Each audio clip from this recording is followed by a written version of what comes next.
বন্ধুরা, বাংলায় একটা প্রবাদ বাক্য আছে, যাদের নিজেদের ঘরগুলো জানলায় বা দরজায় কাঁচ দিয়ে তৈরি, সেই সমস্ত বাড়ির লোকগুলো কখনো অন্যের ঘরে ঢিল মারতেনি। কেননা এটা মাথায় রাখা উচিত যে ওই ঢিল কিন্তু তাদের বাড়িতে এসেও তাদের জানলা দরজাগুলোকে ভাঙতে পারে।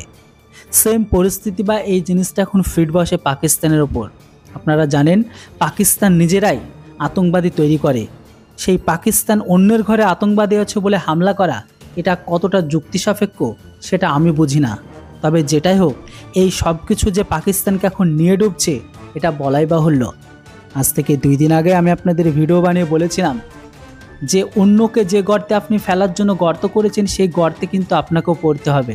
সেমভাবে পড়ে গিয়েছিল পাকিস্তান আফগানিস্তানে ঘরের ভেতরে ঢুকে চালিয়েছিল এয়ার স্ট্রাইক। এবার সেই যুদ্ধের প্রিপারেশন নিয়ে ফেলেছে তালিবান। ভয়ঙ্কর যুদ্ধ হচ্ছে আসন্ন। পাক সীমান্তের দিকে এগিয়ে যাচ্ছে 15,000 তালিবান সেনা। প্রত্যাঘাত করার আশায় আফগানিস্তানে ঢুকে সার্জিক্যাল স্ট্রাইক চালিয়ে এসেছিল পাকিস্তান। এবার তারই বদলা নিতে চায় তালিবান। গতকালকে একটি ভিডিও ফুটেজ ভীষণভাবে ভাইরাল হয়েছে। পাকিস্তানের উদ্দেশ্যে রওনা হচ্ছে 15,000 তালিবান সেনা। যে কোনো মুহূর্তে তারা প্রতিবেশী দেশটিতে হামলা চালাতে প্রস্তুত। একসময় যে পাকিস্তান ছিল তালিবানের বিশ্বস্ত বন্ধু, সেই পাকিস্তানি এখন ধীরে ধীরে শত্রুতে পরিণত হয়েছে।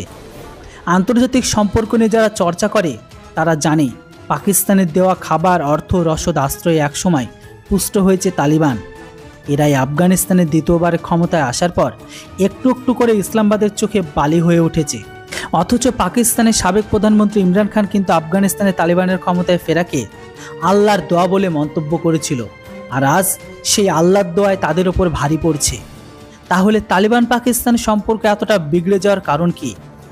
মনে করা হচ্ছে যে পাকিস্তান আর আফগানিস্তান সীমান্তে তেহরিকি তালিবান পাকিস্তানের নামে একটি জঙ্গি সংগঠনের বাড়বাড়ন্তই এই সংঘাতের মূলে।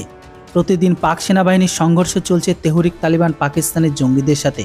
আর ইসলামাবাদের কর্তাদের বদ্ধমূল ধারণা, পাকিস্তান তালিবান ঘরানার ইসলামী শাসন কায়েম করতে চায় পাক তালিবান, মদত যোগাচ্ছে কাবুল। তাই সাম্প্রতিক সময়ে আফগানিস্তানে বিমান হামলা চালিয়ে বেশ কিছু জঙ্গি ঘাঁটি নষ্ট করেছে পাকিস্তানি বায়ুসেনা। পাশাপাশি গত কয়েক বছরে 5 লক্ষ অবৈধভাবে বসবাসকারী আফগান উদ্বাস্তুকে বিতাড়িত করেছে। ভিসা নীতিতে কঠোর ভূমিকা নিয়েছে শাহবাজ শরীফের সরকার।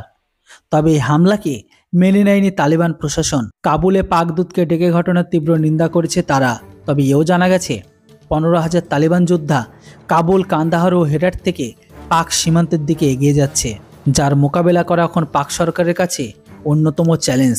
দেখার বাকি এটাই, তালিবান পাকিস্তানের খেলাফ কোন স্টেপকে ওঠায়। বন্ধুরা, পাকিস্তান তালিবান সমস্ত আপডেট পেতে অবশ্যই চ্যানেলটিকে সাবস্ক্রাইব করে রাখুন। Thanks for watching. জয় হিন্দ, বন্দে মাতরম।